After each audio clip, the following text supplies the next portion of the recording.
Здравейте, приятели! Аз съм Милана, а вие сте обратно в моя канал. Днешното видео е доста дълго очаквано от мен и мисля, че е вълнуващо за гледане от вас, тъй като ще посетя пещера Снежанка и Фотенските водопади. Аз съм била и на двете места, като на пещера Снежанка съм влизала един път, но съм ходила два пъти до самата пещера, но един път валеше и не успяхме да влезем. А другия път беше много приятно, тогава бях за първи път. На Фотенските водопади също съм била, но като по-малка и се радвам, че сега пак имам възможността да отида, тъй като изживяването в различната възраст според мен е различно. Надявам се видеото да ви зареди с положителни емоции и да вдъхновя някои от вас да посетят същите места или някоя друга пещера в близост. Приятно гледане! В 10 часа се намирахме в началото на пътеката към пещерата.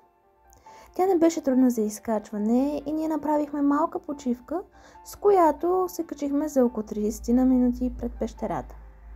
Тук ви показвам кадри и може да видите каква е пътеката. Не е голям наклонът, има парапети и пейки, на които може да си починете.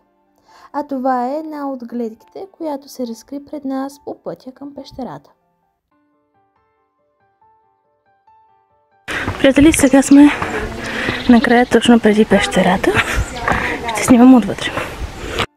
Пристигнахме! Важно е да уточня, че в пещерата е 8 градуса и е добре да си носите връхни дрехи. И ако е през по-студен сезон, е добре и да сте облечени добре надолу. Ако не искате да измръзнете, разбира се. Ваша си работа. Видяхме различни творения. Сталактити, сталагмити и сталактони. Има много и най-разнообразни образували се фигури, които хората с въображение могат да видят. За другите като мен е малко спорно. Определено имаше такива, които и аз оприличавах, ама повечето си ги интерпретирах по собствен начин. Имаше мече, джуджета, момиче, надписи. Пещерата е едно хубаво изживяване, за което се радвам, че отново я посетих.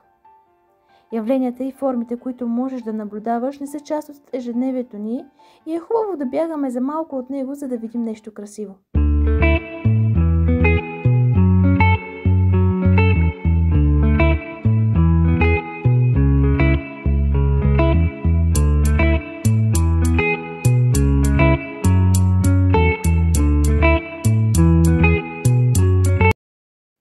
А това е образувало се момиче в стената.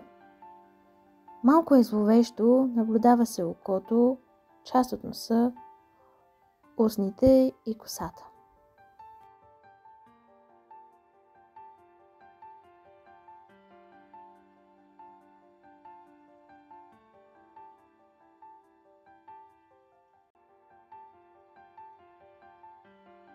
И така, приятели, вече сме в Фотиново и сега вървим към първия водопад. Той се намира на около 3 км или 50 минути вървене пеша. Още не сме решили, но най-вероятно ще ходим само до него, защото времето напредва. Пътеката до разклонението към водопад 1 и водопади 2 и 3 беше лека и много приятна за минаване. Към водопад 1 обаче имаше доста наклон и е хубаво да бъдете с подходящи обувки, които няма да ви позволят да се хлъзгат. За мен природата ни е дар от Бога и адреналина до слизането си заслужаваше. За вторият и третия водопад пътят беше лек и нямаше проблем, но ние стигнахме само до втория, тъй като времето напредна и даже след това заваля дъжд, точно когато вече бяхме в колата. Сега оставям кадрите да им се насладите.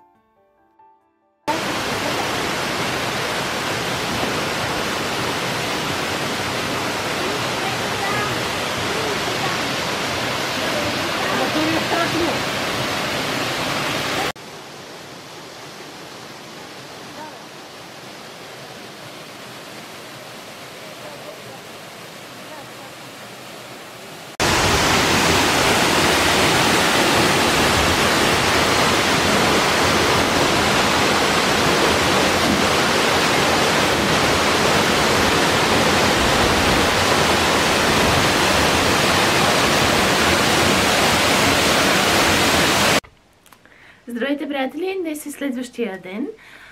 след като вече сме се прибрали и сме минали през това приключение, което сте гледали преди малко. Сега съм решила да дам моето мнение и обобщаващата ми гледна точка за цялото изживяване. На първо място, абсолютно винаги, независимо къде, дори просто в горичката до вас, където живеете, няма значение къде, отделяйте време просто за разходки сред природата, защото това е наистина един източник на енергия, който ще оценим след повече години. Сега може да не осъзнаваме как той ни влияе и както просто природата как ни зарежда, но повярвайте ми, енергията, която получаваме, е незаменима и впечатляваща. Приключението беше много приятно. 9 часа беше цяла... Не 9. 8 часа беше цялата разходка.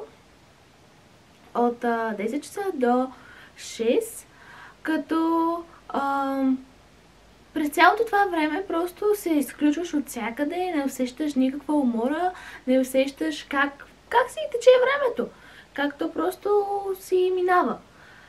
Първо бяхме до пещера Снежанка, тъй като тя ни беше на първа спирка по пътя.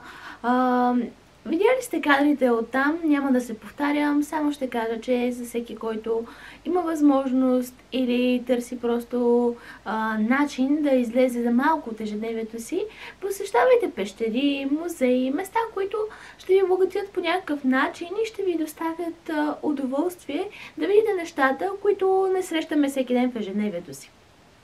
На второ място ще споделя мнението си за водопадите.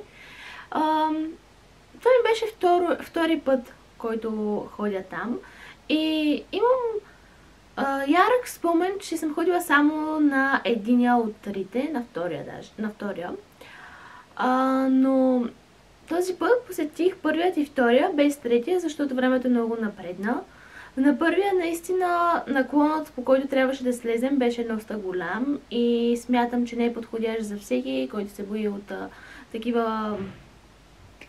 Не знам, дори не е препятствие, но просто си покачва човека адреналина доста и е хубаво да бъдете с удобни обувки и обувки, които не се хлъзгат, тъй като моите не бяха доста добри за тази цел.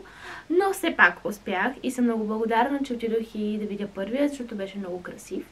Третия не успях да го видя и ще си имам повод да отида за трети път до водопадите и да го видя. Пътя до втория и до третия е доста хубав. То е само спускане, но не е някакъв стръмен наклон или нещо. А след това трябва малко да се изкачиш по едни камъни. Вие сте видели кадрите, не съм снимала по пътя умишлено, защото се стремях да не падна, защото, както казах, обувките ми не бяха най-добрите и подходящи за целта. Но пътя не беше особено труден за втория и третия. Първия, да, беше по-екстремен.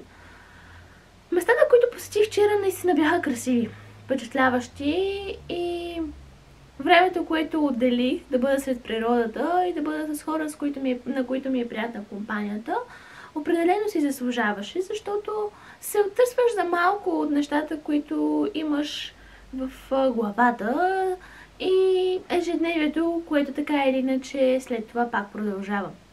Отделите време за тези неща, защото те са истински важни и ценни в нашия живот. Нищо друго няма значение, ако не се чувстваме добре психически и физически, защото освен психическото разсейване, определено ти покачва и физическата активност, защото направихме почти 19 000 крачки и маршрутът не беше труден, но краката ни след това имаха нужда от почивка. Вчера направо се прибрах и първото нещо, което беше да ям и да легна да спя. Наистина е много хубаво да прекарваме време след природата. Съветвам ви да го правите по-често и да намирате време за това. Благодаря ви за вниманието.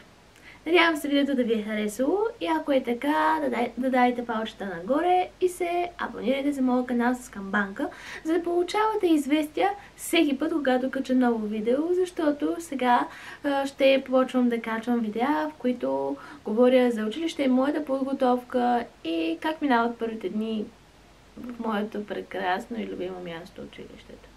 Шегувам се, разбира се. Обичам да хода на училище и трябва да има от всичко, за да бъде разнообразен и пъстър нашия живот. До скоро!